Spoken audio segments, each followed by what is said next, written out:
जय श्री कृष्ण। आज हम सभी रवि प्रदोष व्रत की पावन कथा श्रवण करेंगे। तो आइए आप सभी अपना ध्यान सदाशिव के श्री चरणों में केंद्रित करें और इस पावन कथा का आनंद लें। रविवार के दिन यह व्रत पढ़ने की वजह से इसे रवि प्रदोष व्रत कहा जाता है। प्रदोष व्रत हर माह के दोनों पक्षों की त्रयोदशी तिथि को रखा जाता है।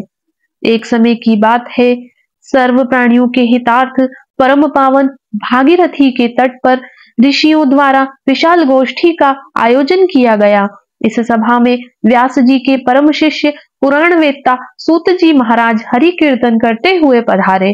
सूत जी को आते हुए देखकर शौनकादि 88,000 ऋषि मुनियों ने खड़े होकर दंडवत प्रणाम किया।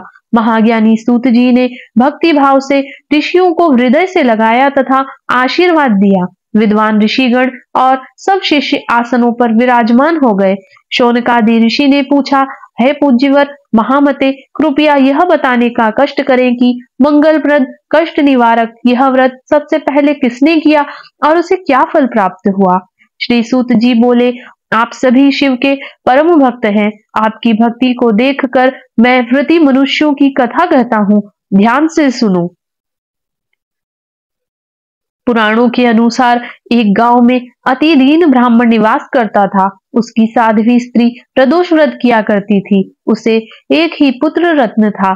एक समय की बात है, वह पुत्र गंगा स्नान करने के लिए गया। दुर्भाग्यवश मार्ग में चोरों ने उसे घेर लिया और वे कहने लगे कि हम तुम्हें मारेंगे नहीं, तुम अपने पिता के गुप्त धन के बारे में हमें बतला दो।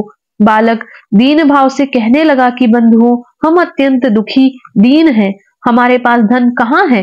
तब चोरों ने कहा, तेरे इस पोटली में क्या बंधा है।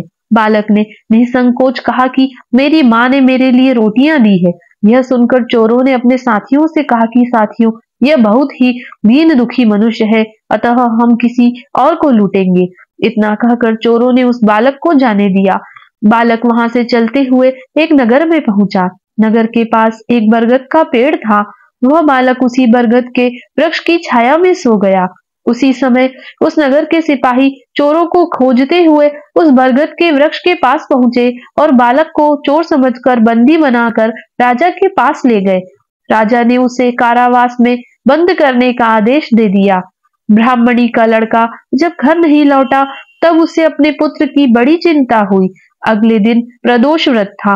ब्राह्मणी ने प्रदोष व्रत किया और भगवान शंकर से मन ही मन अपने पुत्र की कुशलता की प्रार्थना करने लगी। भगवान शंकर ने उस ब्राह्मणी की प्रार्थना स्वीकार कर ली। उसी रात भगवान शंकर ने उस राजा को स्वप्न में आदेश दिया कि वह बालक चोर नहीं है, उसे प्रातःकाल छोड़ दो, अन्यथा उसका सारा राज्य वैभव नष्ट हो जाएगा। प्रातःकाल राजा ने शिवजी की आज्ञानुसार उस बालक को कारावास से मुक्त कर दिया। बालक ने अपनी सारी कहानी राजा को सुनाई। सारा वृतांत सुनकर राजा ने अपने सिपाहियों को उस बालक के घर भेजा और उसके माता पिता को राज दरबार में बुलाया। उसके माता पिता बहुत ही भयभीत थे।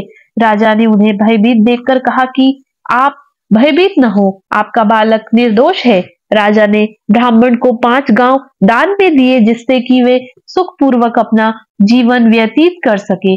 भगवान शिव की कृपा से ब्राह्मण परिवार आनंद से रहने लगा। अतः जो मनुष्य रवि प्रदोष व्रत को करता है वह सुखपूर्वक और निरोगी होकर अपना पूर्ण जीवन व्यतीत करता है तथा उसके जीवन में खुशहाली आती है। बोलिए उमापति महादेव की जय।